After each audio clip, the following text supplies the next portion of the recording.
আছে, রব্বানা যালামনা আনফুসানা ওয়া ইল্লাম তাগফির লানা ওয়া তারহামনা লানাকুনান্না মিনাল খাসিরিন। এই দোয়া কে শিখিয়ে দিয়েছে? আল্লাহ। এই তওবার বাক্য যে শিখিয়ে দেয়, এটা কি দয়ার পরিচয় নয়? আমরা আল্লাহর কাছে ফিরে যাব, তওবা করব, ইস্তেগফার করব, এই জ্ঞানটা শিখিয়ে দেয়া কি আল্লাহ পাকের দয়ার পরিচয় নয়? তাহলে আমরা কিভাবে ক্ষমা চাইতাম?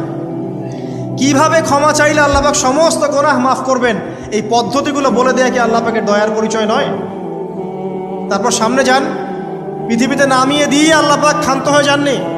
আল্লাহ রাব্বুল আলামিন আসমান থেকে হেদায়েতের গ্রন্থ পাঠিয়েছেন, বলেছেন এই গ্রন্থের মধ্যে যা আছে মেনে চললে তোমরা আবার জান্নাতে ফিরে আসবে ইনশাআল্লাহ। আল্লাহ পাক আদম এবং হাওয়া আলাইহিস সালাম এবং আদম সন্তান সবাইকেই সৃষ্টি করেছেন, উদ্দেশ্য হচ্ছে আল্লাহ পাক আমাদেরকে জান্নাত দিতে চান। আল্লাহ পাক চান যে আমরা যেন জান্নাতে যাই। যদি আমরা জান্নাতে যেতে না পারি পরকালে, একটা কারণে যেতে পারবো না, অনলি একটা কারণ, সেটা হলো আমাদের নিজের দোষে। একটা কারণ, যারা জাহান্নামে যাবে মানুষ এবং জিনদের মধ্যে, নিঃসন্দেহে মহাবিশ্বে তারা ছাড়া জাহান্নামে যাওয়ার উপযুক্ত কেউ ছিল না।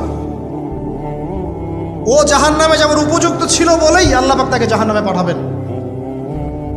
আর যারাই জান্নাতে যাবে প্রত্যেকেই শুধু আমলের বদৌলতে যাবে না, বরং আল্লাহ পাকের রহমতেই যাবে।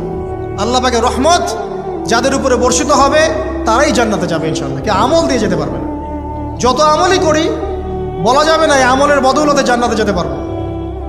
আল্লাহ পাক দয়া না করলে হবে না। আল্লাহ পাক চান যে আদম সন্তান যেন জান্নাতেই যায়।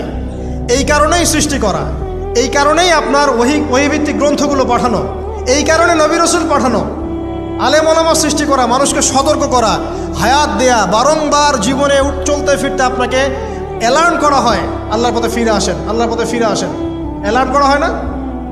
বিপদ দিয়ে আপনাকে অ্যালার্ম করা হয় আল্লাহর পক্ষ থেকে।